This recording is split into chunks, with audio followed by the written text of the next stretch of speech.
Good afternoon, namaskar, pranam, aap sabko. It is that part of the day when everybody feels very sleepy. But I know for sure, since morning I've been with Nityanand ji, and I know for sure that the kumbh of knowledge that he carries with him is something that will keep you very awake. And it is going to, I know for sure that you'll go back with a lot, from this session. So do stay tuned in and do stay alert, because I would love to have you also ask him questions at the end of the conversation. But to begin with, thank you very much, Delhi Lit Fest, Ajay ji, Didi, आप सबका बहुत बहुत धन्यवाद that you invite me for this session year after year, having conversations with such wonderful people. And for this one especially because आज मैं जिनके साथ share कर रही हूँ ये stage, Nityanand ji, he is a scholar of Hindi and Sanskrit, and anyone who follows him, he has a huge fan base in people who want to learn Hindi, who want to learn Sanskrit. And आपको ताज्जुब होगा ये जानकर कि भाषा को लेकर उनका जो यह प्रेम है, वो उन्होंने, I think he started teaching people and he started imparting his knowledge to other people, but he has a background of finance. He's an IIM Bangalore pass out. He works in the corporate. अर्थ यानी धन कमाने और लोगों को प्राप्त करवाने में वो मदद करते हैं. तो बहुत ही अद्भुत यात्रा है उनकी, अगर जो भी उन्हें फॉलो कर रहे हैं. और आज जो ये मुझे मौका मिला है, मुझे लगता है ये कुछ प्रारब्ध था, क्योंकि इस बार महाकुंभ में उनके साथ मेरा पहला परिचय हुआ, पहली बार. और उसके बाद शायद कुछ साइंस रहे होंगे कि मैं आज उनके साथ कुंभ, उनकी जो किताब है उस पर ये चर्चा कर रही हूँ. नित्यानंद जी, आपका दिल्ली में और दिल्ली लिट फेस्ट में बहुत बहुत स्वागत है. आप बहुत वर्षों से लिख रहे हैं, बहुत वर्षों से आप बहुत वर्षों से लिख रहे हैं, और यह किताब जो है आपकी वो हिंदी और अंग्रेज़ी दोनों में आई है. मैं आपसे पूछना चाहूँगी, मेरी हिंदी बहुत क्लिष्ट और शुद्ध नहीं है, लेकिन कोशिश रहेगी, पर आप किस भाषा में वार्तालाप करना चाहेंगे उस पर मैं पहले आपसे परमिशन ले लूँ कि हिंदी में बात करना चाहेंगे या अंग्रेज़ी में. हेलो. हाँ जी, इसका उत्तर यहाँ बैठे श्रोतागण देंगे, the audience. I think it sounds musical when you listen to Nityanand ji speak in Hindi and Sanskrit. अंग्रेजी कोई बोला नहीं तो हिंदी फिर. नित्यानंद जी, आपकी ये किताब काफ़ी पहले आई थी, लेकिन आपने इसे अपडेट किया, I think closer to the Mahakumbh that happened in January-February this year. और महाकुंभ एक ऐसा पर्व है जो मैंने पहली बार एक्सपीरियंस किया. एक अद्भुत एक्सपीरियंस रहा, एक अलौकिक एक्सपीरियंस रहा. मेरे लिए जो एक लिटरेचर क्षेत्र से आते हैं, एक इतना इक्वलाइजिंग एक्सपीरियंस रहा. और मुझे लगता है कि वो पहली बार था जब मैंने थोड़ा ज़्यादा जानकारी प्राप्त करने की कोशिश की कुंभ पर. कुंभ यानी पानी से भरा एक घड़ा. आपकी जो किताब है, मैं पहले उसके एंड से शुरू करना चाहूँगी और ये जानना चाहूँगी कि ये कुंभ का जो पर्व है, या ये जो कुंभ की प्रथा है, स्नान की प्रथा है, ये कितनी पुरानी है, कितनी पौराणिक है? जो कुंभ मेला है, इसका कुंभ नाम बहुत पुराना नहीं है, परंतु यह प्रथा बहुत पुरानी. माघ मेला नाम से इसको पहले जाना जाता था, जो प्रयाग में होता है. और वस्तुतः जो मूल कुंभ मेला है वह हरिद्वार का मेला है, क्योंकि जब हरिद्वार में कुंभ लगता है तभी बृहस्पति और जुपिटर जो हैं वो कुंभ राशि में होते हैं, एक्वेरियस में। तो ये जो नदी स्नान की परंपरा है ये पूरे भारत में है और बहुत प्राचीन काल से है। कुछ लोग कहते हैं ये नवपाषाण युग, नियोलिथिक टाइम से नदी स्नान की परंपरा है कि कुछ विशिष्ट समय पर किसी जैसे 12-12 वर्षों के अंतराल पर किसी विशिष्ट तीर्थ में नदी स्नान की परंपरा। ये दक्षिण भारत में भी है, उत्तर भारत में भी है। आप देखें तो एक जो 4 कुंभ मेले अभी लगते हैं हरिद्वार में, उज्जैन में, नासिक त्र्यंबकेश्वर में और प्रयाग में, यही नहीं है और भी कुंभ मेले हैं। तमिलनाडु में एक स्थान है कुंभकोणम, वहां भी 12 वर्षों में एक मेला लगता है, उसे भी कुंभ मेला कहते हैं। स्थान का नाम ही है कुंभकोणम। और आंध्र में भी कुछ नदियों में, गोदावरी नदी में स्नान की परंपरा 12-12 वर्षों में है। तो 12 वर्ष, वस्तुतः 12 वर्ष का क्या महत्व है? ये जो गुरु हैं जुपिटर जो हैं, जिन्हें हम लोग पौराणिक मान्यता के अनुसार देवताओं का गुरु मानते हैं, जो वैदिक मान्यता में बृहस्पति जिन्हें बोलते हैं, वाणी के स्वामी बोलते हैं, ये गुरु जो हैं ये हमारे गुरु के, आचार्यों के प्रतीक हैं और इन पर श्रद्धा है। और ये एक राशि में जब रहते हैं तो उस किसी विशिष्ट तीर्थ स्थान में ऐसी मान्यता है वहाँ सारे देवताओं का वास होता है, इसलिए वहाँ स्थान से पुण्य आदि प्राप्त होता है, ये मान्यता है हमारी। और इसी मान्यता को लेकर ये मेलों का विकास हुआ है। इसका जो कुंभ नाम है, ये जहाँ तक मुझे ध्यान है, कुंभ मेले का उल्लेख तो ऐसे बहुत स्थानों पर है। बीतक में इसका उल्लेख है। गोस्वामी तुलसीदास जी ने रामचरितमानस में माघ मेले का उल्लेख किया है, माघ मकरगत रवि जब होई तीर्थपति आव सब कोई। पर कुंभ जो इसका नाम है, मुझे लगता है 19वीं शताब्दी से पहले इसका उल्लेख नहीं मिलता है, इसको कुंभ मेला कहना। अच्छा। जो बीतक में भी उल्लेख है वो उसमें हरिद्वार का मेला कहा गया, हरिद्वार का कुंभ मेला नहीं कहा गया, परंतु वहाँ गुरु कुंभ राशि में होते हैं तो कुंभ मेला इसका नाम कभी इस समय पड़ा होगा 18वीं 19वीं शताब्दी में, तब से इसको कुंभ मेला कहना प्रारंभ किया लोगों ने। तो ये मेलों की परंपरा बहुत पुरानी है, संगम की परंपरा बहुत पुरानी है। ऋग्वेद में भी एक ऋचा में जहाँ स्तुति है प्रयाग की, जहाँ सित और असित जल की धाराएं मिलती हैं, और प्रयाग को तीर्थराज तो कहा ही गया है पुराणों में। प्रयागराज में ऐसा अनुभव है, आपने इस बार कुंभ में देखा होगा, जो आप में से कुछ लोग कुंभ में गए होंगे इस बार और प्रयाग में देखा होगा, आपने देखा होगा एक बहुत रोचक बात है प्रयाग में। और ये जब आप संगम में स्नान करते हैं, जब यमुना जी के इस पार अथवा गंगा जी के उस पार करते हैं तब नहीं, जब संगम पर स्नान करते हैं तब आपको वो नाविक जो हैं वो दिखाते होंगे, जो वहाँ के नाव खेते हैं, और वो जब लेकर जाते हैं तो देखते हैं, देखिए ये गंगा जी हैं, ये यमुना जी, आपको रंग का अंतर दिखता है। जो गंगा की धारा है वो धूसर दिखती है, धूल वाली दिखती है, और जो यमुना की धारा है वो काली दिखती है। और एक स्थान पर आपको दोनों धाराएं मिलती हुई दिखती हैं, और वो एक अद्भुत दृश्य है, उसको हम पढ़कर उसका अनुभव नहीं ले सकते। जब हम देखते हैं और जब नाविक लोग दिखाते हैं कि यहाँ देखिए गंगा जी हैं, यमुना जी हैं, और यहाँ संगम हो रहा है, वहां स्नान करना है, तो ये जो सित और असित, जहाँ संगम है सित धारा और असित धारा का, श्वेत और श्याम का, यही संगम जो गंगा और यमुना का संगम है, यही भावना हमारे देश में बहुत वर्षों से संगच्छध्वम की भावना है। ऋग्वेद के अंतिम सूक्त में एक मंत्र आता है, संगच्छध्वम संवदध्वम संवो मनांसि जानताम देवाभागम यथा पूर्वे संजानाना उपासते। अर्थात साथ साथ आप लोग चलें, साथ साथ आप लोग बोलें, और साथ साथ आप लोगों के मन हो। तो हमारे मन एक हो, हमारी वाणी एक हो, हमारे कर्म एक हो। और मेला शब्द का अर्थ भी यही है। मेला शब्द का क्या अर्थ है? मिलने की क्रिया को मेला कहते हैं। तो यह मेला एक प्रकार से साथ साथ चलने का प्रतीक है। सब लोग साथ आकर चलें, साथ आकर स्नान करें। और सचमुच यदि आप प्रयाग गए हों, आपने देखा होगा गागर में सागर है पूरा कुंभ मेले के समय प्रयाग में। भारत का कोई ऐसा कोना नहीं है जहां से लोग आते नहीं। इस बार आपने देखा होगा, और मैं तो 5 बार कुंभ मेलों में जा चुका हूँ, 13 में प्रयाग में, फिर उज्जैन में 16 में, 15 में नासिक त्र्यंबकेश्वर में, 19 में जब अर्ध कुंभ था प्रयाग में तब, और 25 में हरिद्वार में नहीं जा पाया था, कोरोना का समय था। तो आप देखते हैं पूरा भारत वहाँ दिखता है।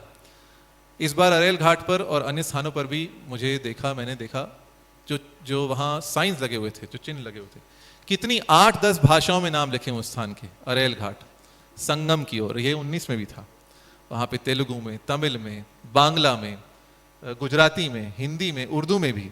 तो साथ साथ चलने की भावना है। सब लोग हम साथ साथ चलें, साथ साथ कार्य करें, साथ साथ बोलें। यह मेले की भावना है और यह परंपरा वैदिक काल से चली आ रही है। और कुंभ मेला इसी परंपरा का, जो सनातन धर्म की परंपरा है, जिसमें एक बहता हुआ जल है, ये ठहरा हुआ पानी नहीं है जी। तो कुछ कुछ नया होता रहता है। तो कुंभ जो नाम जुड़ा, ये नया नाम है, परंपरा प्राचीन है। एक पॉलिटिकल सवाल पूछूंगी। इस बार महाकुंभ जो है वाज फुल ऑफ ग्लैमर। उसको मार्केट भी ऐसे किया गया कि 144 सालों में जो है यह जो वो आया है, ये स्थिति आई है ग्रहों की, और इसीलिए ये इसको और स्पेशल बना देता है और इम्पोर्टेंट, महत्वपूर्ण बना देता है। पहले तो हमें ये समझाने की कोशिश कीजिए कि ये वाकई ये 144 साल का जो बात शुरू हुई थी, जिसके बाद मुझे लगता है भीड़ और ज़्यादा बढ़ गई वहाँ, इसमें कितनी सच्चाई है? और ये जो 12 साल की जो मान्यता है और उसके बाद 6 साल में जो अर्ध कुंभ आता है, इसमें ये जो समय का इम्पोर्टेंस है, इस पर थोड़ा सा जी प्रकाश डालिए। तो पहले जो 144 वर्षों की जो बात है, उसमें लेश मात्र भी सच्चाई नहीं। अच्छा, जी। ये इसका कारण यह है, इसका कारण पूरा गणित है। जी। कुंभ मेला 12 वर्ष में एक बार लगता है, ये सामान्य बात है। परंतु जब 6 कुंभ हो जाते हैं 72 वर्षों में, तो 7वां कुंभ मेला 83वें वर्ष में लगता है। उसका कारण क्या है? उसका कारण यह है, जो जुपिटर है, बृहस्पति है, वो राशि चक्र के जो एक पूरा चक्कर पूरा करते हैं 11.85 वर्षों में, 11.85। तो इसका पूरा कैलकुलेशन मैंने अपनी पुस्तक में दिखाया है और वो हिस्टोरिकल एविडेंस से भी प्रमाणित होता है। पुस्तक में मैंने इसमें मुझे लगता है दूसरे अध्याय में, वेन्यूज एंड डेट्स में 11.85, और इसको जब आप 7 से गुणा करते हैं, 11.8618, सॉरी 11.85 राउंडेड किया था मैंने, 11.8618 को 7 से गुणा करते हैं तो 83.0326 आता है। तो 7वां कुंभ मेला 83वें वर्ष में लगता है। तो यदि 72 के पश्चात 11 पे लगा तो 144 तो आएगा नहीं, तो 144 तो बैठता ही नहीं है। और ये आप हिस्टोरिकल नंबर देखें, 2010 में 2010 में हरिद्वार में कुंभ था, फिर अगला 11 वर्ष पश्चात 21 में लगा था, 22 में नहीं लगा था। और ये प्रयाग में भी आप हिस्टोरिकल डेट देखें, कभी कभी एक वर्ष आगे पीछे होता है, क्योंकि रेट्रोग्रेड मोशन, जिसको वक्र गति कहते हैं ज्योतिष में, जो रेट्रोग्रेड मोशन ये है, जैसे आप मान लीजिए गाड़ी में जा रहे हैं, फिजिक्स है, रिलेटिव मोशन की दृष्टि, आप गाड़ी में जा रहे हैं और आप 60 की गति से चल रहे हैं, और दूसरी गाड़ी है वो 50 की गति से चल रही है, और दूर एक पेड़ है। आप जा रहे हैं ऐसे, और आपको वह गाड़ी आगे जाती हुई दिख रही है। जब आप उस गाड़ी को से आगे निकल जाएं और मान लीजिए आप उस पेड़ को देखते हैं दूर पेड़ तक, तो आपको कुछ समय तक लगेगा वो गाड़ी पीछे जा रही है, जिसके आप आगे निकले हैं। और फिर थोड़ा और आगे चले जाएं तो आपको लगेगा वो गाड़ी आगे आ रही है। ये फिजिक्स का सिद्धांत है, रिलेटिव मोशन है। यही लागू होता है जब हम पृथ्वी से देखते हैं, and we count the distance stars as fixed. जो राशि चक्र है, जो ज़ोडिएक है, उसको हम फिक्स समझें, तो पृथ्वी सूर्य के चारों ओर एक वर्ष में एक बार चक्कर लगा लेती है, और बृहस्पति 11.85 वर्षों में, 11.85 ईयर्स में। So earth is faster in its motion around the sun. तो जब पृथ्वी आगे निकलती है गुरु से, तो कुछ समय तक लगता है गुरु पीछे चल रहे हैं। इसको रेट्रोग्रेड मोशन कहते हैं अंग्रेजी में। और ये आप नासा देख लें, कोई भी एफेमेरिस देख लें, उसमें भी दिखता है जुपिटर का रेट्रोग्रेड मोशन चलता है पीछे थोड़े समय तक, ऐसा it is apparent retrograde motion. इसका नाम ही एपरेंट रेट्रोग्रेड मोशन है। इसको ज्योतिष में वक्र गति कहते हैं।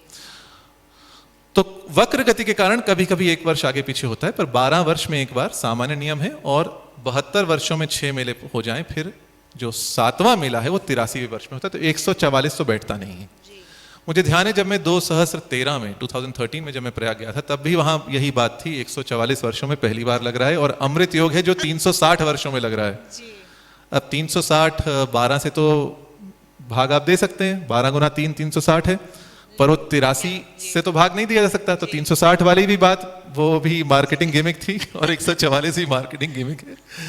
पर इसका जो भी कारण रहा हो, 144 वर्षों में महाकुंभ ऐसा नहीं है, कोई भी हम प्रमाण इसके नहीं मिलते हैं, लिटरेरी एविडेंस नहीं मिलता है। पर ये बात चल गई, अब कैसे चल गई, किसने चलाई, इस पर मैं क्या कहूँ, पर हो सकता है लोगों को और आने के लिए लुभावन के रूप में इसको कहा गया हो, पर ऐसी बात नहीं है। 12 वर्षों की बात है, वो सामान्य नियम है। 12 वर्षों का तो महत्व है कि Jupiter takes almost 12 years, 11.85 years एक चक्कर लगाने का। तो इसलिए 12 वर्षों में गुरु जो हैं उसी राशि में फिर आते हैं।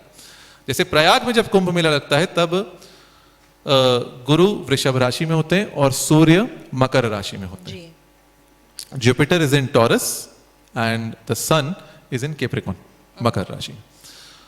तो यह 12 वर्षों में स्थिति एक बार फिर आती है, और 6 बार जब 12 वर्ष में आ जाए फिर 7वीं बार 11 वर्षों में आती है। तो जो कुंभकोणम में जो मेला होता है वो भी 12 वर्षों में एक बार होता है। जो आंध्र में जो गोदावरी स्नान और नदी स्नान की परंपरा है उसमें भी 12 वर्षों में एक बार होता है। जो महामस्तकाभिषेक होता है जैन परंपरा में वो भी 12 वर्षों में एक बार होता है। और हरिद्वार में, नासिक, त्र्यंबकेश्वर में, उज्जैन में और प्रयाग में भी कुंभ मेला 12 वर्षों में एक बार लगता है। लेकिन ये जो 4 मुख्य स्थान हैं इन्हें ही इम्पोर्टेंट माना जाता है जहाँ तक कुंभ का सवाल होता है। हम दक्षिण वाला जो कुंभ है उसे इन मेन 4 कुंभों से के साथ नहीं गिनते हैं। ये 4 स्थानों का क्या इम्पोर्टेंस है, ये क्या इनका, why is it that these 4 cities are chosen for this? ये भी यदि हम इतिहास देखें तो लोक परंपरा से है, पारंपरिक मान्यता से है। ऐसा नहीं है कुंभकोणम के कुंभ मेले का महत्व नहीं है, पर पारंपरिक मान्यता से इन 4 मेलों को प्रमुखता से कुंभ मेला के रूप में स्वीकार किया गया है।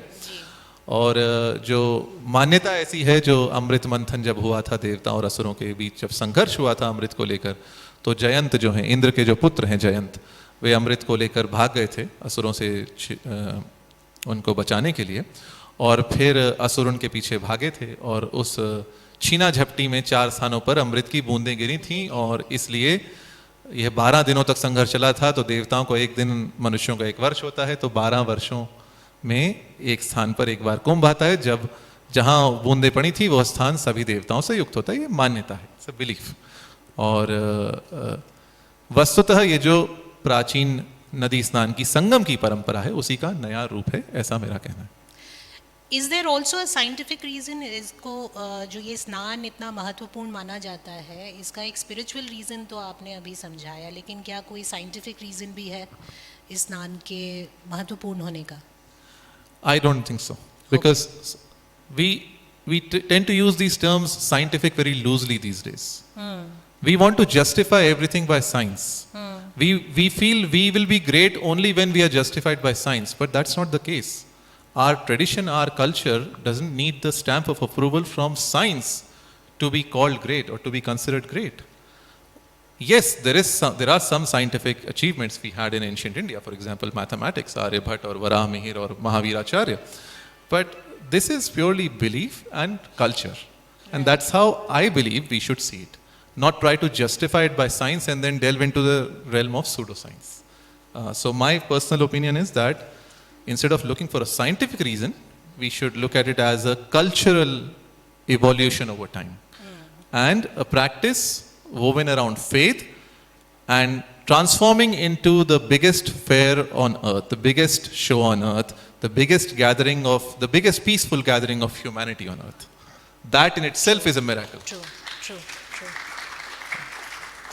आई थिंक इस भवन में मुश्किल से 3-4 लोग थे जिन्होंने हाथ खड़े किए जब पूछा गया कि कुंभ गए हैं।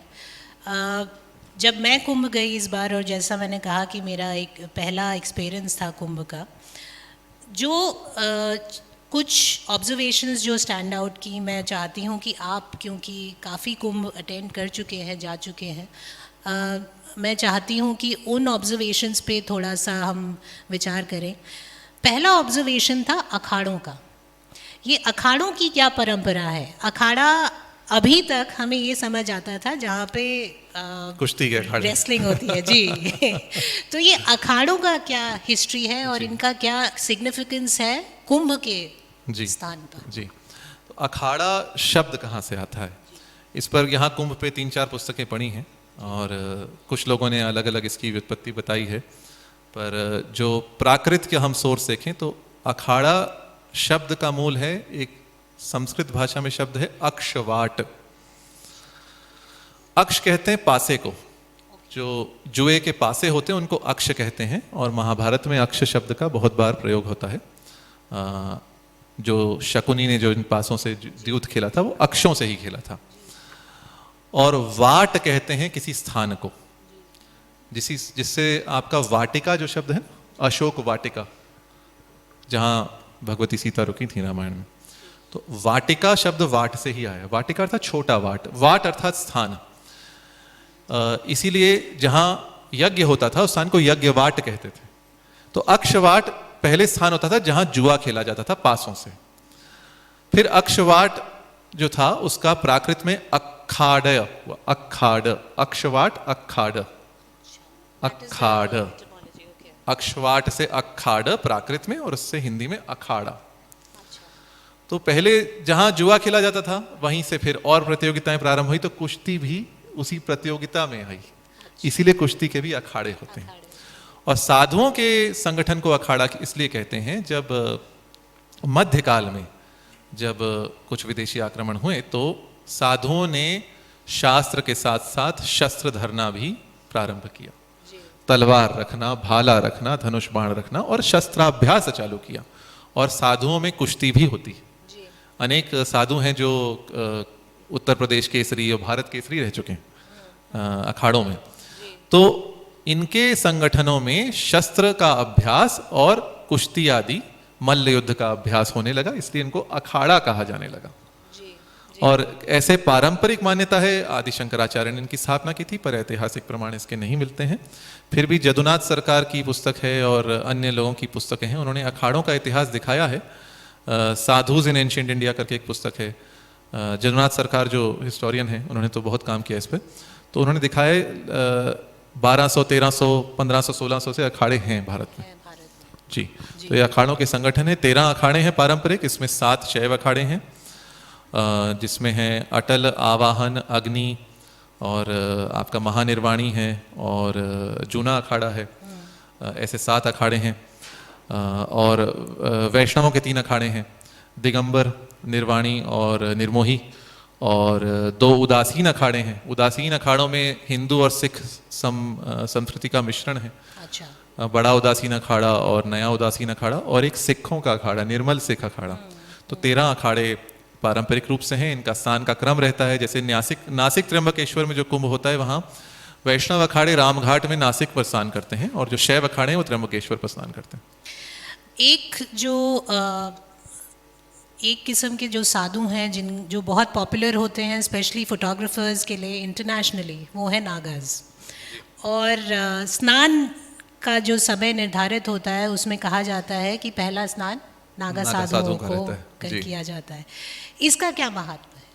ये हमारे देश में नागा साधु अथवा साधुओं को प्रारंभ से हमारे देश में उनको जनता ने सम्मान दिया है। प्राचीन परंपरा है जो न केवल हिंदुओं में है, जैनों में भी है, बौद्धों में भी है। जो गौतम बुद्ध के समय उनका संघ था, भिक्षुओं का संघ था, भिक्षुणियों का संघ था। महावीर स्वामी अथवा जो ये श्रमण मार्ग में और तो वैदिक मार्ग में जो साधु हैं, सन्यासी हैं, उनको हम लोग सम्मान देते हैं। दिगंबरों का बहुत सम्मान रहा है। जैन परंपरा में भी दिगंबर है, हिंदू परंपरा में भी दिगंबर है। भगवान शिव को भी दिगंबर कहा जाता है। कालिदास ने कुमार संभव में कहा है, दिगंबरत्वेन निवेदितम वसु। जो दिगंबरत्व से ही, अर्थात दिशाएं जिसका वस्त्र हैं, बिना वस्त्र के जो रहता है, इसी से भगवान शिव की संपत्ति कही जाती है। ये भगवान शिव की संपत्ति क्या है कि वो दिगंबर है, यही उनकी संपत्ति है। तो दिगंबर साधुओं का, अन्यान्य साधुओं का बहुत सम्मान हम करते हैं, इसलिए स्नान का पहला अधिकार उन्हें देते हैं। और यह जो साधु हैं ये कुंभ मेले में आते हैं, और कहाँ रहते हैं वर्ष भर कोई नहीं जानता। कहीं कंदराओं में रहते हैं, कहीं दूर जंगलों में रहते हैं, कोई नहीं जानता कहाँ रहते हैं, पर लाखों की संख्या में कुंभ मेले में आ जाते हैं और इनको हम सम्मान देते हैं। तो आप देखेंगे जो प्रयाग में भी है, एक स्थान आरक्षित है, यहाँ से साधु लोग ही स्नान करेंगे, यहाँ से जन सामान्य स्नान करेंगे। तो इनको हम प्रथम अधिकार देते हैं, ये हमारा सम्मान है उनकी ओर, जो अपना घर बार छोड़कर जो साधना में लगे हैं उनको हम लोग सम्मान दे रहे हैं, तो इसलिए उनको पहले स्नान का अधिकार है। और अखाड़ों का भी क्रम निर्धारित है, किस क्रम में ये लोग स्नान करते हैं। और सवेरे प्रयाग की कपकपाती ठंड में ये कूद जाते हैं गंगा जी की लहरों में। और And it's a visual spectacle. It's ji. overwhelming to see ये when they come in hordes. पुस्तक and, का जी, आवरण जी, कवर भी नागा साधु का ही है। और जितनी आप पुस्तकें देखें, एक हार्वर्ड यूनिवर्सिटी की पुस्तक है यहाँ पे कुंभ मेले पे, उसमें भी अधिकतर चित्र लोग नागा साधु के ही। नागा और साधु के कुछ लोगों ने यही कह दिया कि नागा साधु का ही कुंभ मेला है, पर नागा साधु इसके प्रमुख आकर्षण हैं, अवश्य हैं। पर ये कुंभ मेला तो सभी का मेला है और नागा साधुओं का भी मेला है। जी, ये कुंभ मेला कल्पवासियों का भी है और जी। तीर्थ पे जो आ रहे हैं तीर्थयात्रियों का उनका- भी है। जी। तीर्थयात्रियों का भी जी। है। हमारे एक बहुत प्रसिद्ध the first president of India जी। डॉक्टर राजेंद्र प्रसाद रहे, वो कल्पवास करते जी, थे। उन्होंने कल्पवास किया था जी, जी। 1953 में तो प्रयाग में। थोड़ा सा इसके बारे में बताइएगा कि ये कल्पवास जो होता है और तीर्थयात्री, इन दोनों में क्या अंतर है, और कल्पवासी को ऐसा क्या एक्स्ट्रा मिलता है जो तीर्थयात्री को नहीं मिलता? कल्पवास जो है, कल्प का अर्थ है बहुत लंबा समय जो कल्प होता है, और वास अर्थात रहना। तो जो लंबे समय तक रहा जाए कल्पवास कहते हैं। कल्पवास वस्तुतः पूरे मास तक प्रयाग में, वहीं पति पत्नी, कल्पवास अधिकतर दंपति लोग करते हैं, पति पत्नी साथ में प्रयाग में रहते हैं, वहीं सोएंगे 1 मास तक, पूरे 30 दिन तक, माघ मास में पूरे वहीं सोएंगे और वहीं सात्विक जीवन बिताएंगे, अपने आप भोजन बनाएंगे, वहीं खाएंगे। और जब 12 कल्पवास हो जाएं, कल्पवास माघ मेले में भी होता है, कुंभ मेले में भी होता है, तो 12 कुंभ मेले का तो अनुभव कोई ले नहीं सकता जीवन में, पर 12 माघ मेला और कुंभ मेला का 12 कल्पवास जब होते हैं तो शय्यादान होता है। शय्यादान में चारपाई एक दी जाती है। तो ऐसे बहुत से मेरे एक मित्र हैं, उत्तर प्रदेश प्रशासन में कार्यरत हैं, उनके दादा दादी ने कल्पवास किया था, उनके नाना नानी ने कल्पवास किया था, तो 12 कल्पवास किए हैं। और कुंभ मेले पे जो पुस्तकें, उनमें वर्णन आता है, कोई सेवानिवृत्त न्यायाधीश ने, जज ने किया हुआ है, किसी IAS ऑफिसर ने किया हुआ है। तो समाज के प्रत्येक वर्ग से लोग आते हैं, जो श्रद्धावान लोग हैं, प्रत्येक वर्ग से जो समाज के हैं, वो कल्पवास से पूरे मास वहाँ रहते हैं। और कल्पवासियों के अलग सेक्टर निर्धारित होते हैं प्रयाग में। और कल्पवास की परंपरा अधिकतर प्रयाग और हरिद्वार में कुछ सीमा तक है, शेष स्थानों पर तो मुझे इसका ध्यान नहीं है, पर यह कल्पवास है। और जो तीर्थयात्री हैं वो 1 दिन 2 दिन 3 दिन वहाँ रहकर लौट आते हैं, ये अंतर है। जी। और कल्पवास का परिणाम ये है, मान्यता है ऐसी, कल्पवास यदि आपने किया तो 1 कल्प तक आपको फिर स्वर्ग में वास, ऐसी मान्यता है। अच्छा, जी। वस्तुतः स्वर्ग धरती पर ही। आप कुंभ यदि चले जाएं तो एक जो वहाँ अनुभव जो आता है, वहाँ जो उत्साह है, एक अलग ऊर्जा है। इतने सारे लोग अलग से आ रहे हैं और सबके, आपको किसी के मुख पर विषाद नहीं मिलेगा, जबकि सबके जीवन में दुख है, सबके जीवन में कोई ना कोई संकट है, कोई ना कोई कष्ट है, किसी पर ऋण है, किसी पर उधार है, किसी का बेटा नहीं पढ़ रहा है, किसी को बेटा हो नहीं रहा है, बेटी नहीं हो रही है, किसी का कुछ और है, किसी का व्यापार नहीं चल रहा है, सबके जीवन में कुछ ना कुछ दुख है। पर प्रयाग में आप देखेंगे सबके जीवन में एक आनंद है, एक उमंग है, एक उत्साह है। कुछ लोग, अभी जब मैं गया था तो मैंने पहली बार देखा, मेरे प्रकाशक हैं बनारस से, चौखंबा क्लासिका, तो ये गुजराती परिवार से हैं जो 5 पीढ़ियों से बनारस में रह रहे हैं, और इनकी गुजराती भी थोड़ी बहुत हिंदी से मिश्रित है। ये वल्लभाचार्य संप्रदाय के हैं जो पुष्टि मार्ग है। इनकी एक बैठक है अरेल घाट में, यमुना नदी के दक्षिणी छोर पर, और ये जब वहाँ तीर्थ क्षेत्र में घूमते हैं तो पैर में जूता चप्पल धारण नहीं करते। देखा मैंने। ये कहते हैं कि हम प्रयाग में हैं, हम जूता चप्पल नहीं पहनेंगे। तो आज भी, और युवा है वो अभी 5वीं पीढ़ी का प्रकाशक है, श्रेयस गुप्ता उनका नाम है, और पिताजी के साथ आए थे। मैंने कहा आपने जूते नहीं पहने? कहते नहीं, वो हमारे पिताजी ने कहा है प्रयाग में जूते ना पहनो, तीर्थ क्षेत्र जो संगम क्षेत्र है वहाँ जूते ना पहनो। इतना सम्मान लोगों का। और इस बार जो, यदि आप देखें, झूसी देखें, जो अलग अलग शिविर लगे थे, भारत के कोने कोने से लोग आए हुए हैं, और सब लोग प्रेम से रह रहे हैं, प्रेम से खा रहे हैं। और जबकि कष्ट होता है, बहुत घंटों चलना पड़ा, आम व्यक्ति को जो है घंटों इस बार भगदड़ भी हुई थी, मौनी अमावस्या पे दुर्भग। वो तो आई थिंक हर बार होता है, कुछ ना कुछ इस तरह का मिसहैप। 19 में नहीं हुई थी ऐसी कोई घटना, 13 में हुई थी रेलवे स्टेशन पर, प्रयागराज रेलवे स्टेशन पर हुई थी, और इस बार संगम क्षेत्र में हुई थी। ये बहुत कुछ करने पर भी कभी कभी दुर्घटना हो जाती है, क्योंकि इतने लाखों लोग आ रहे हैं, अब क्या बताएं। कहीं छोटी सी चूक से, छोटे से भ्रम से दुर्घटना हो जाती है। पर दुर्घटना हुई उस समय, उस दिन साधुओं ने अपना स्थान स्थगित कर दिया था। उसके पश्चात जो लोग आए, चलिए वो दुर्घटना हुई, बहुत शोक की बात है, परंतु फिर भी आगे के दिनों में जो हमने देखा, लोगों में एक उत्साह था, लोगों में एक उमंग थी, और वहाँ आते ही एक ऊर्जा आपको अनुभव होने लगती है। वहाँ आते ही यू फील दैट एनर्जी कि हाँ, हम इतने लोगों के बीच में हैं, इतने लोग दूर दूर से आए हैं, कोई महाराष्ट्र से आया है, कोई आंध्र से आया है, कोई उत्तर पूर्व भारत से आया है, कोई नेपाल से आया है, कोई विदेश से आया। हमें हमारी शिविर में ही विदेशी लोग मिले थे, अर्जेंटीना से लोग थे, स्पेन से लोग थे, और अलग अलग क्षेत्रों से लोग आए थे। साइना नेहवाल आई थी, और खेल जगत से लोग आए थे, फिल्म जगत से लोग आए थे। तो प्रत्येक भारत के कोने कोने से लोग आए, देखकर ही एक छोटा भारत वहाँ दिखता है। बिल्कुल बिल्कुल, जो भावना है, जो धारणा है, जो आपके बिलीफ सिस्टम्स हैं, एक बार को तो कई बार आप वहाँ जाकर जो है अभी तक जो भी आप सोचते हैं, समझते हैं, for once it gets shaken. जी। एंड मैंने अपने एक आर्टिकल में ये लिखा भी कि एक बार अगर आप जाएं तो वहाँ से आप बदले हुए आएंगे, you will come back a changed person from there. Organisational skills और एबिलिटीज़ पे हम बाद में बात करेंगे, लेकिन आपने एक बहुत महत्वपूर्ण जो बात कही वो यह कही कि इट्स एन इक्वलाइज़र।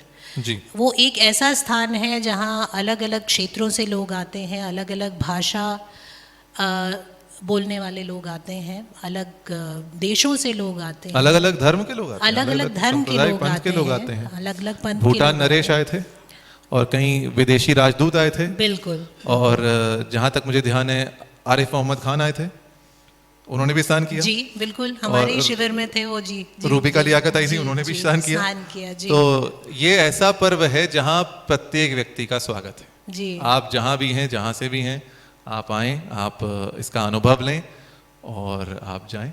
तो ऐसा मुझे तो नहीं लगता इतने बड़े स्तर पे ऐसा पर्व कहीं विश्व में होता है, और इसको कहा ही गया है largest human gathering on earth, तो कहा ही गया है।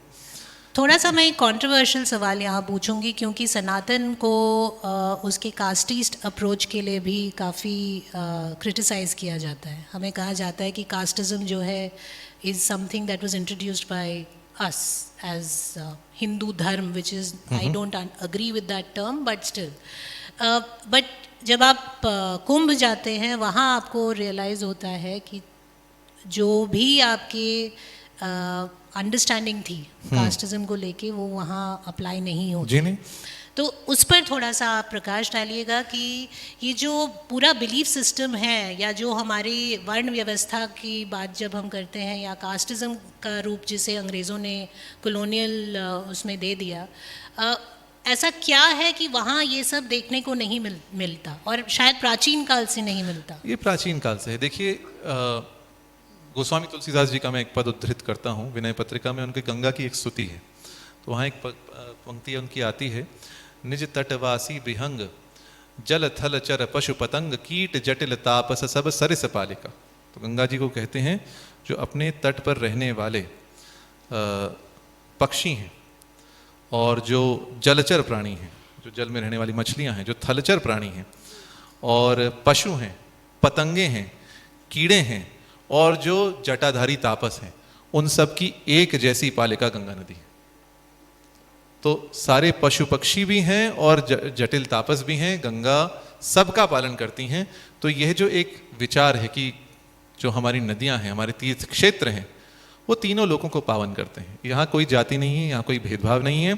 और ये मैं ही नहीं कह रहा हूँ, ये आप कुंभ पर जो पुस्तकें पढ़ें, मार्क टल्ली की पुस्तक है जो यहाँ नहीं है, देवी प्रसाद दुबे की पुस्तक है, और एक और रामानंद की पुस्तक है जो मैं यहाँ नहीं लाया हूँ, हार्वर्ड बुक्स यूनिवर्सिटी की पुस्तक पढ़ लें। सब ने एक बात कही है, दिस इज समथिंग जहाँ पे हमें लगता है जातवात कोई है नहीं, कुछ नहीं। हम जहाँ जिस शिविर में रुके थे परमार्थ निकेतन में, वहाँ कितने अलग अलग प्रकार के लोग आए थे, विदेशी लोग हैं, भारतीय लोग हैं, कोई तमिल भाषी, कोई हिंदी भाषी, कोई किस वर्ग से, कोई किस वर्ग से, ना किसी ने पूछा ना किसी ने बताया, बस सब लोगों ने वहाँ आकर आनंद लिया। और सब वहाँ संगच्छध्वम की भावना से आए, साथ साथ चले, साथ साथ उन्होंने बोला, साथ साथ उन्होंने स्नान किया। तो जो स्नान कराते हैं वो सब केवट लोग हैं, वो स्वयं भी स्नान करते हैं, वो हमें भी स्नान कराते हैं। तो यहाँ तो कोई, मैं कहूँगा, जात पात अस्पृश्यता कुछ नहीं है, कुंभ मेले में तो है ही नहीं। अन्यत्र भले कहीं लोगों को दिख जाए, पर मेला की जहाँ तक बात है, यह एक उदाहरण है, एक उदाहरण है कि जो सनातन धर्म है वो बेड़ियों में जकड़ा हुआ नहीं है, वह सतत गतिमान है। वो ठहरा हुआ पानी नहीं है, वो बहती हुई धारा है और समय के साथ परिवर्तित होती रहती है, समय के साथ उसमें विकास होता रहता है, परिवर्तन होता रहता है। जो भी अस्पृश्यता है अथवा जातिगत भेदभाव है वो जहां भी रहा हो, मेले में तो नहीं। जी जी, इसके आधार पर भेदभाव नहीं।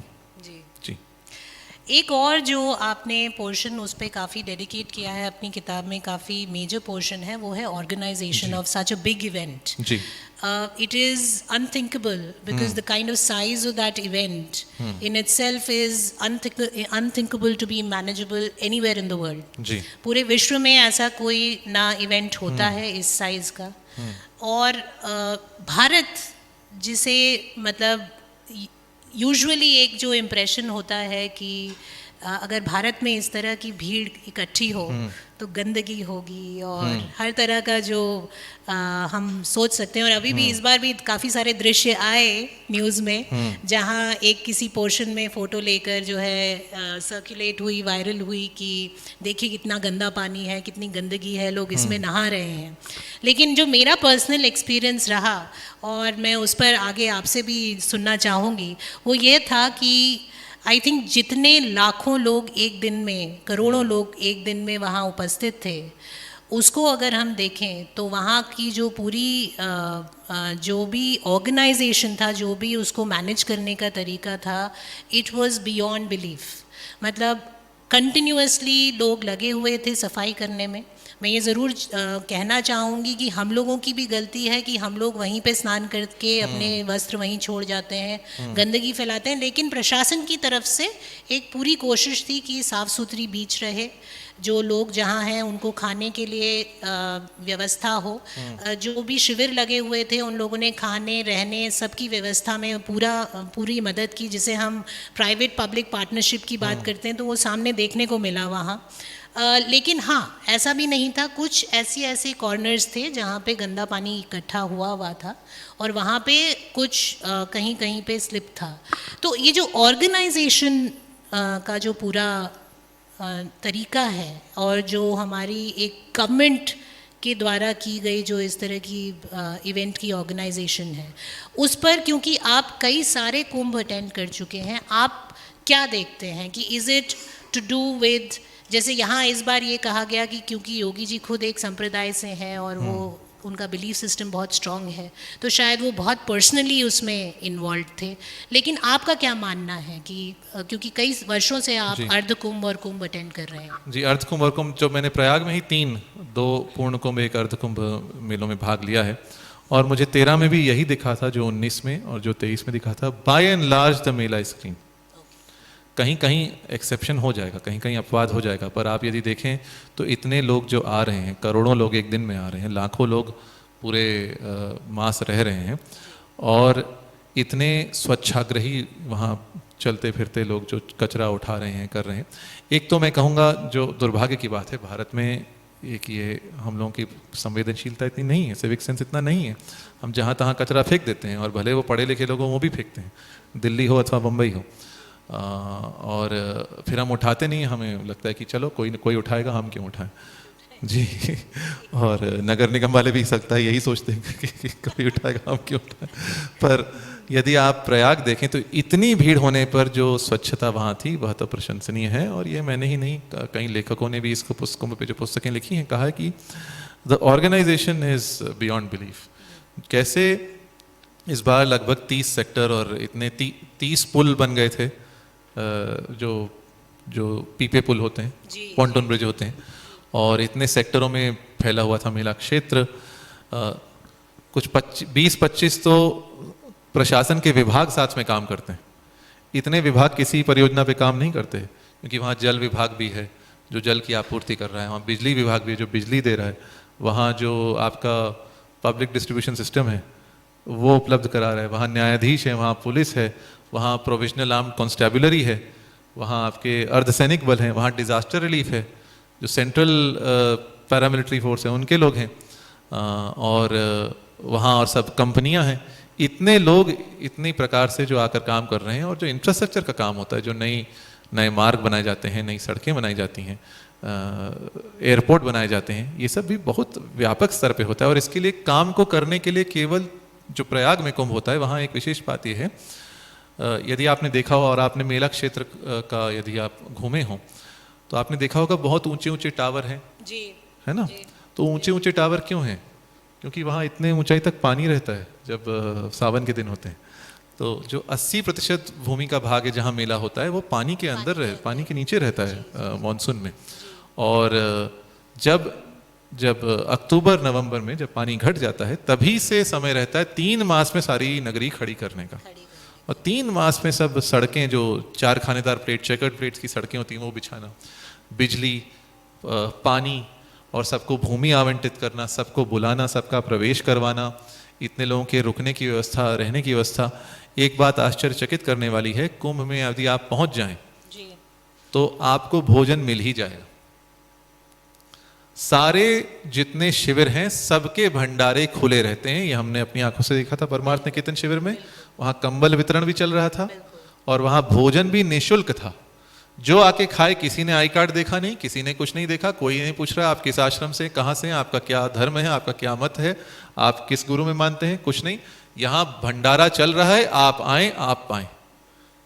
और जो ये दिस इज फॉर 24 आवर्स, मतलब ये मेला जो है हमेशा जीवित रहता है, पूरे 24 घंटे जागृत रहता है। इस बार सेक्टर 6 में एक बहुत विशाल भंडारा था, उसका नाम था ओम नमः शिवाय भंडारा, जो नाग वासुकी मंदिर के पास था। और जब मैंने देखा मेरी आंखें फटी की फटी रह गई। वहाँ इतनी लंबी, तो वहाँ लोगों के खड़े रहने की पंक्ति जो थी, 600-700 लोग खड़े रह सकते हैं अंदर जाने के लिए, इतना विशाल भंडारा। और एक इस्कॉन का भी बहुत बड़ा भंडारा वहाँ था। इतने लोग निःशुल्क भोजन दे रहे हैं और सब लोग प्रेम से खा रहे हैं। ये एक बात, बहुत रोचक बात है। जो कहते हैं ना, इकोनॉमिस्ट कहते हैं there is no free lunch, मैं कहूँगा there is no free lunch except in the Kumbh मेला।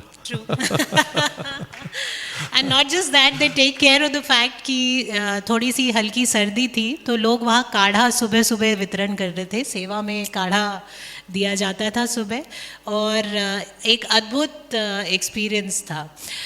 मैं थोड़ा सा बात जहाँ हो तो एक बड़ी रोचक बात मुझे कुछ वहाँ के स्थानीय लोगों ने बताई। उन्होंने कहा कि सवेरे स्नान करना अच्छा रहता है, क्योंकि सवेरे जो इतना ठंडा जल वहाँ नहीं रहता, क्योंकि वो पानी जब छोड़ा जाता है तो दोपहर का पानी छोड़ा हुआ वो संगम पे सवेरे आता है।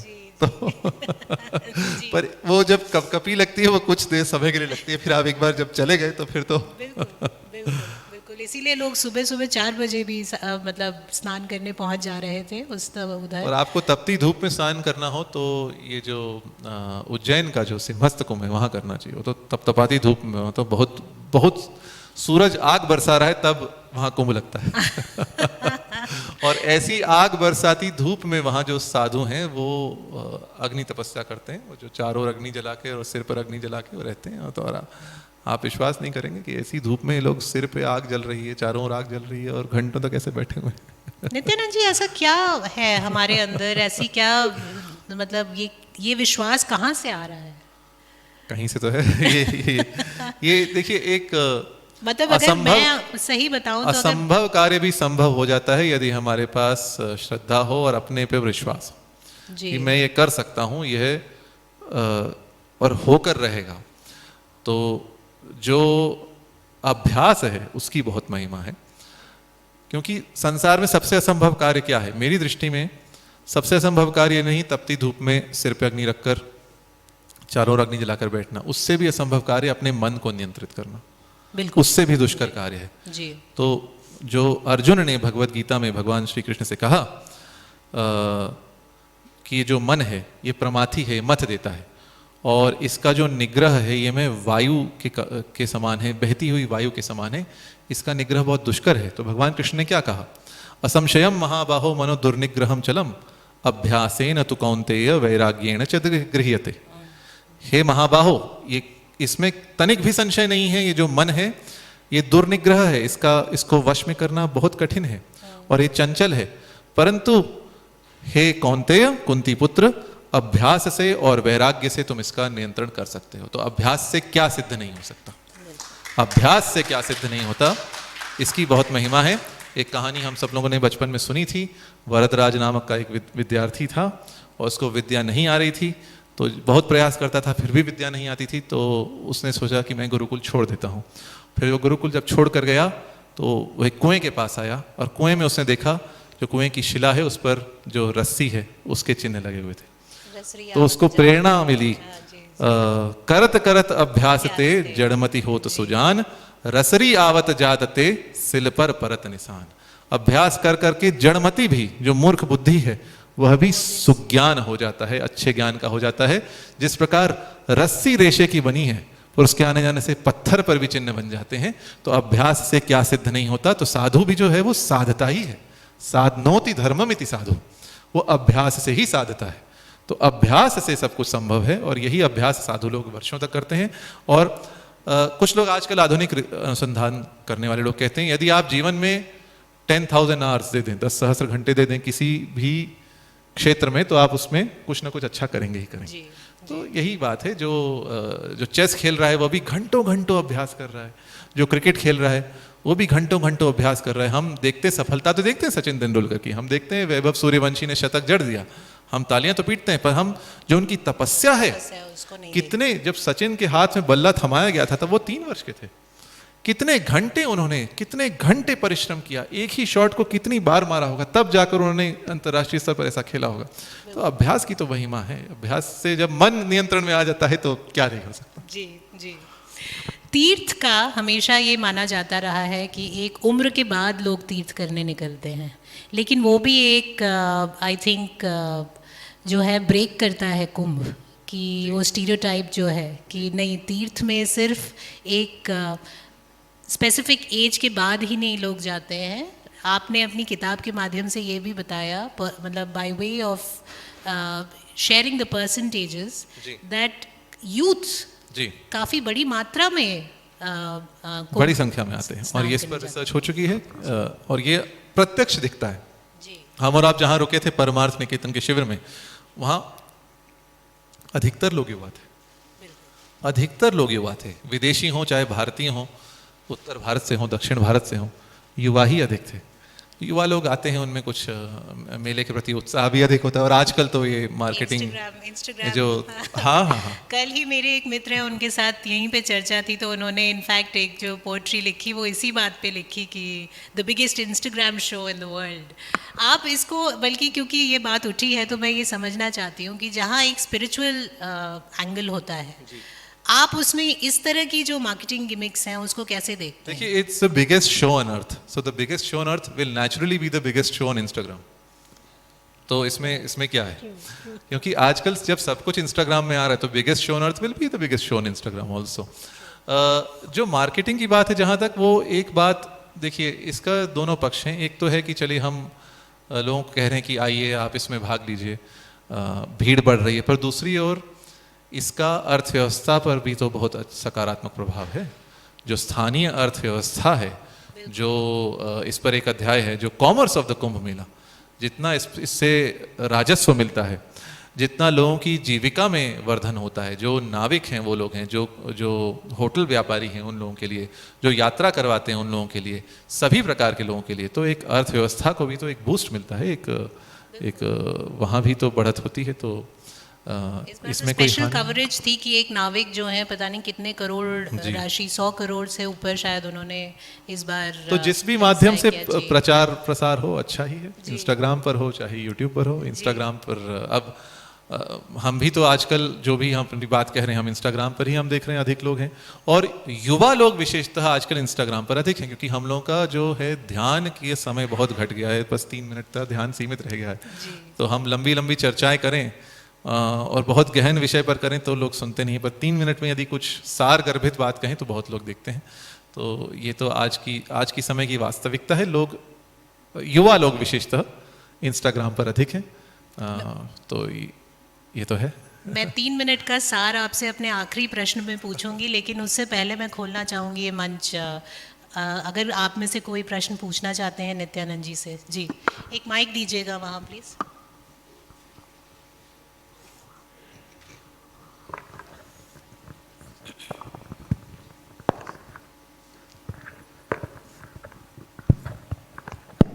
नमस्कार। नमस्कार। हम कुंभ को एक परंपरा और एक त्योहार के रूप में तो देखते हैं, लेकिन अगर आप इसके वैज्ञानिक पहलू पर दृष्टि डालें, अगर ये इसका प्रश्न वैज्ञानिक पहलू जी। क्या है, वैज्ञानिक दृष्टि से ये क्या महत्व रखता है हम सभी के जीवन में, चाहे वो भारतीय हो, भारत से बाहर के हों?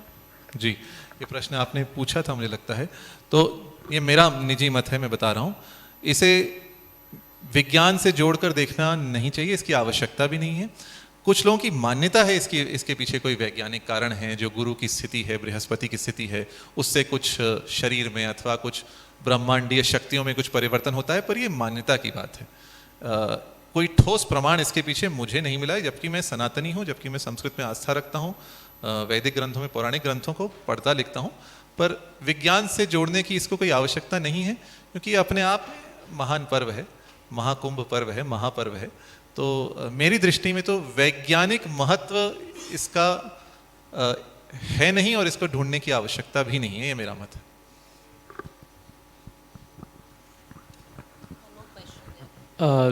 नित्यानंद जी, आपका बहुत बहुत धन्यवाद। मैं अभी मजाक करना चाहता हूँ कि कुंभ से IIT बाबा मशहूर हुए थे। क्या आपको किसी ने IIM बाबा बोला अब तक? आपने बोला अभी? मैं क्वेश्चन आप पहले हैं तो आप पथिकृत हैं, जो कहते हैं ना, जो मार्ग बनाता है। जी जी, तो हो सकता है भविष्य में इस जी मार्केटिंग गिमिक हो सकता है अच्छा है जी। आप मशहूर हो सकते हैं IIM बाबा के नाम से।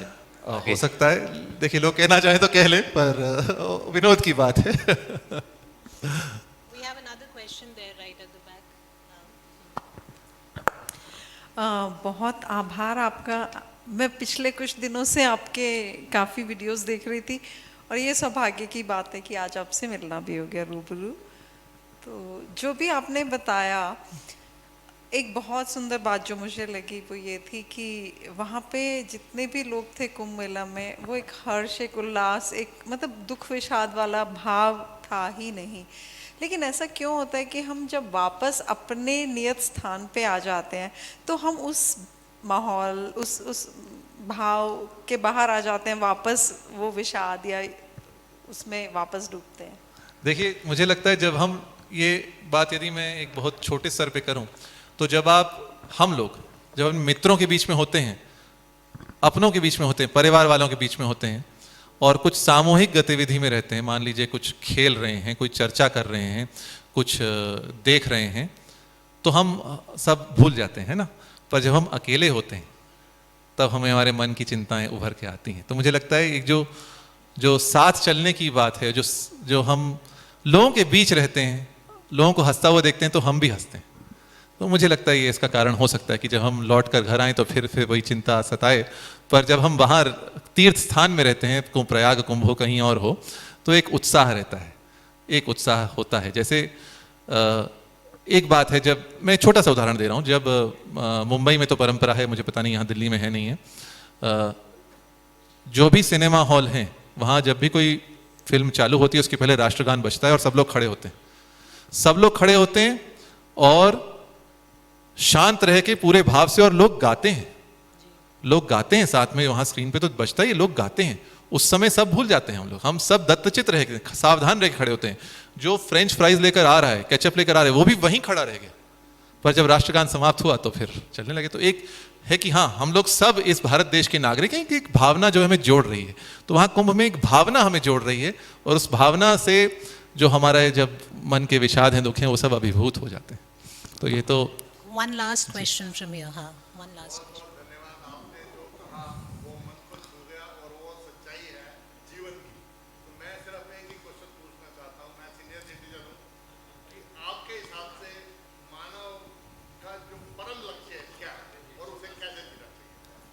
देखिए, मानव का परम लक्ष्य यही है, दूसरों की भलाई। जो हमारे यहाँ एक श्लोक, बड़ा अच्छा श्लोक सुनने में आता है, अष्टादश पुराणेषु व्यासस्य वचनद्वयम् परोपकारः पुण्याय पापाय परपीडनम। 18 पुराणों में महर्षि व्यास ने 2 बातें कही हैं, परोपकार पुण्य है और परपीड़ा पाप है। इसी को गोस्वामी जी ने कहा है, परहित सरिस धर्म नहीं भाई, पर पीड़ा सम नहीं अधमाई। तो मानव का लक्ष्य यही होना चाहिए, दूसरों पर उपकार कैसे हो, दूसरों के हित के लिए हम क्या करें, किसी भी रूप में करें, दूसरों की ज्ञान का वर्धन करें, दूसरों की भोजन सेवा करें, दूसरों को कुछ और अच्छा बनाएं, कुछ सिखाएं, संगीत सिखाएं, कला सिखाएं। मुझे लगता है मानव जीवन का लक्ष्य यही है, दूसरों की सेवा करें, परोपकार करें। और जो व्यक्तिगत रूप पे जो हमारे यहाँ कहे गए हैं, जो 4 पुरुषार्थ हैं, धर्म अर्थ और काम मोक्ष, उनको साधना, ये व्यक्तिगत रूप से, पर एक समाज के लिए हम परोपकार करें, ये मुझे लगता है मानव जीवन का लक्ष्य।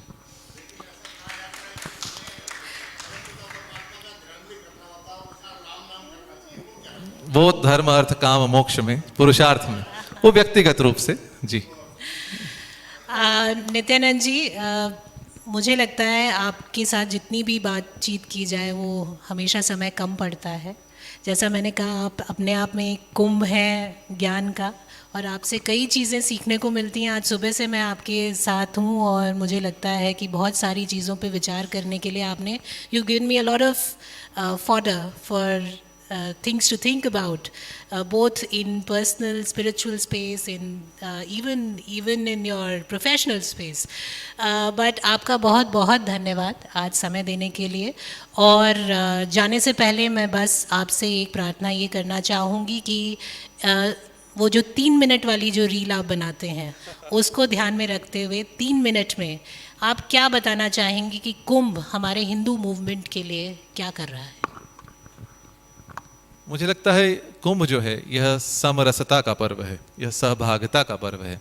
हम सब लोग एक ही ईश्वर की संतान हैं, हम सब जो सनातन धर्म है उसका एक ही संदेश है, सब लोग साथ साथ चलें, जो ऋग्वेद का मंत्र है, साथ साथ बोलें और साथ साथ सोचें।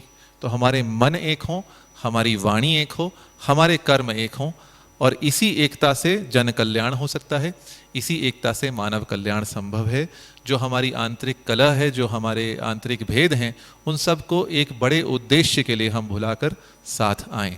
जिसे कहा गया है, त्यजेदेकम कुलस्यार्थे ग्रामस्यार्थे कुलम त्यजेत, ग्रामम जनपदस्यार्थे आत्मार्थे पृथ्वीम त्यजेत।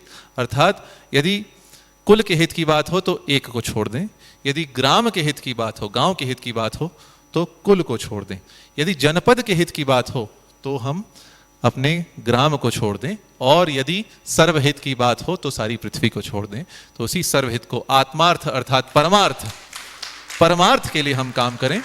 जिस परमार्थ नामक आश्रम में हम और आप वहाँ रुके थे, तो उसी परमार्थ के लिए हम काम करें। यही कुंभ का समरसता का और सहभागिता का संदेश है, संगच्छध्वम का संगीत है, संदेश है, क्षमा कीजिए। और यही मैं कहूँगा 3 मिनट में इसका सार है। Giving us a very patient ear. Thank you very much. Thank you all. Thank you so much for such an insightful discussion. We are honored to extend our heartfelt gratitude to Mr. Nityanand Mishra ji and Ms. Lipika Bhushan for their inspiring presence and insights. इतने सालों में पहली बार मैं किसी ऐसे लेखक से मिल रही हूँ जो अपनी किताबों के अलावा और भी लेखकों की किताब साथ लेके चल रहे हैं। I request Mr. Amit Sharma ji and Mrs. Bharti Bhargav to present the appreciation, please.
I request everybody to be seated, please.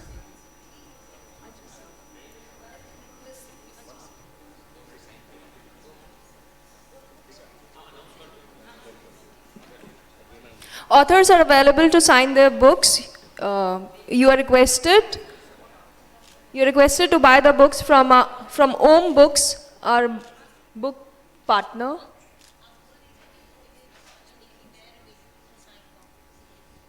I just announced.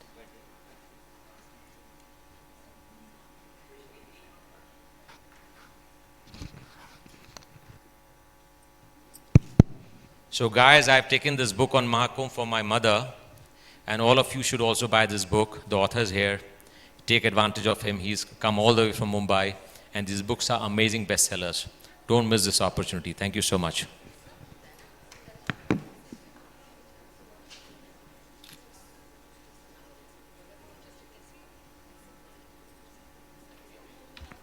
Books are there at Om Books, our books partner. Please, those who are interested, please take your copies from there. The signed copies from the author. Please don't come on the stage.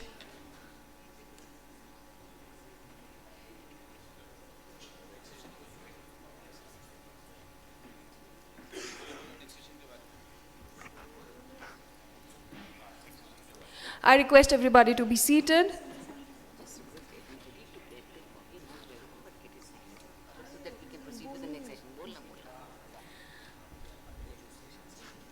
Writer, director at Micron Instruments Private Limited, and she is in conversation with Ms. Hina Rakheja, assistant editor, Hindustan Times, writer, communications professional, as they discuss on the book Almost Perfect but Mostly Not.